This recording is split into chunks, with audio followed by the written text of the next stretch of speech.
Assalamualaikum warahmatullahi wabarakatuh. Selamat siang teman-teman semuanya. Kembali lagi bersama saya Bang Widi. Pada kesempatan kali ini saya akan selalu mengulas tentang berbagai macam makanan ya. Dalam hubungannya terkait dengan masalah lambung khususnya ya. Dan ada yang lainnya juga seperti hipertensi ataupun kolesterol ataupun diabetes ya. Tetapi di sini yang paling menjadi fokus saya adalah pada asam lambung ya, hubungan antara pengaruh makanan dengan lambung yang bermasalah ya. Sebelum lebih lanjut, kemarin saya mendapatkan sebuah komentar ya yang sedikit aneh menurut saya ya. Beliau berkata, "Bang, kontennya membosankan ya, itu aja, lagi-lagi tentang makanan, pokoknya nggak asik ya." Ya begini, saya akan jelaskan ya. Teman-teman pasti tahu ya, banyak sekali konten kreator atau youtuber yang mengulas tentang masalah lambung ya, baik itu dari kalangan tenaga kesehatan secara langsung ataupun sebagai dari penyintas ya, atau orang yang pernah bergulat berjuang sampai dia pulih ya, kemudian membagikan pengalamannya ya. Dan saya adalah salah seorang orang pejuang ya, pejuang asam lambung ya. Dan saya bukan seorang nakes atau tenaga kesehatan ya.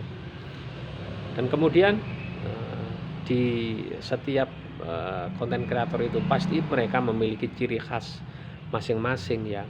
Ada yang berdasarkan pengalaman akademiknya dari pendidikannya ya, seperti dia seorang dokter umum ataupun spesialis, atau boleh jadi dia seorang herbalis ya, atau seorang terapis, macam-macam sekali teman-teman ya. Dan di sini sengaja saya memang khususkan diri ya, membahas tentang makanan-makanan ya. Kalau bisa saya akan membahas sebanyak mungkin makanan, karena saya tetap memiliki keyakinan bahwasanya orang yang lambungnya seringkali sembuh kambuh itu juga dipengaruhi dari makanan ya. Seringkali ya saya temui orang yang memiliki lambung yang yang rentan sekali sakit atau gampang sekali kumat ya, padahal dia ini tidak memiliki stres, tidak ada stres, tidak ada pikiran yang kacau berlebihan, tekanan hidup ataupun penderitaan batin yang begitu hebat sehingga membuat lambungnya sakit ya. Tapi mengapa masih saja kok belum sembuh-sembuh juga? Nah, disitulah berarti di sini yang memegang pengaruh itu dari faktor makanan ya. Kalau dari psikis, dari kejiwaan, silakan teman-teman mencari sumber literasi atau keterangan dari konten kreator yang lain ya. Kalau di saya memang gudangnya makanan-makanan ya itu. Jadi itu teman-teman ya, buat yang kemarin bertanya mengapa kok itu saja, ya memang ini saja itu ya. Tapi kalaupun saya harus mengulas tentang sensasi, tentang tentang tips-tips untuk mengatasi semacam itu, bisa, insya Allah bisa saya. Insya Allah bisa, tetapi saya lebih cenderung suka memilih di makanan, karena seringkali teman-teman ini nakal, ndablek, dan juga ada kecenderungan teman-teman ini kembali ke pola makan yang lama, nakal lagi, berasa sedikit enak badannya, langsung kembali cari yang pedas-pedas, cari tepung-tepungan ya, kemudian balik lagi meminum minuman yang sebenarnya pantangan, balik ngopi lagi dan sejenisnya semacam itulah. Disinilah pentingnya saling mengingatkan ya teman-teman ya. Kalau stres ya itu aja, selesaikan sumber permasalahannya, carikan sumbernya, mengapa bisa stres ya.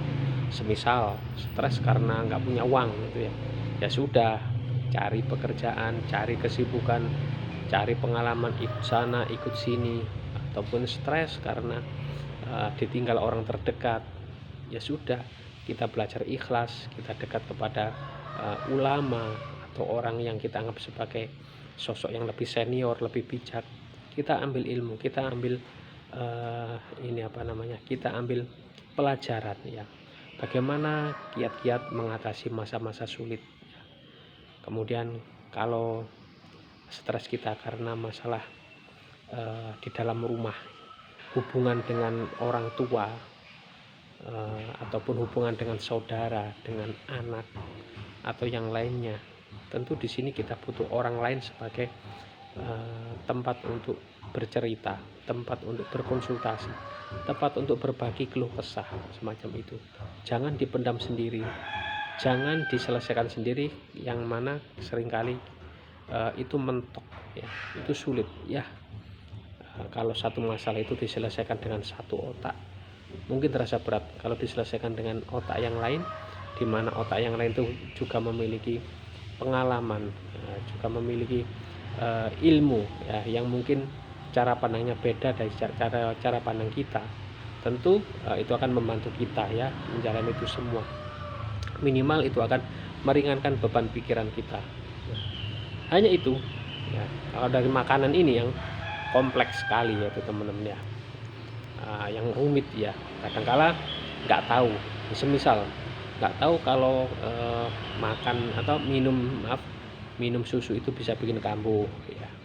Kemudian kurang ngerti juga ya, kepingin mendadak tiba-tiba pingin makan cilok, kemudian atau makan bakso, tetapi dia ngasih saus yang banyak, kemudian sedikit sambal, tapi apa yang terjadi, dia nggak sadar kalau lambungnya masih belum bener ya, masih ada sedikit peradangan ya, memang sedikit enak sedikit nggak enak, tetapi itu tadi bikin kambuh lagi. Nah itulah, silakan cari di channel ini ya, banyak sekali.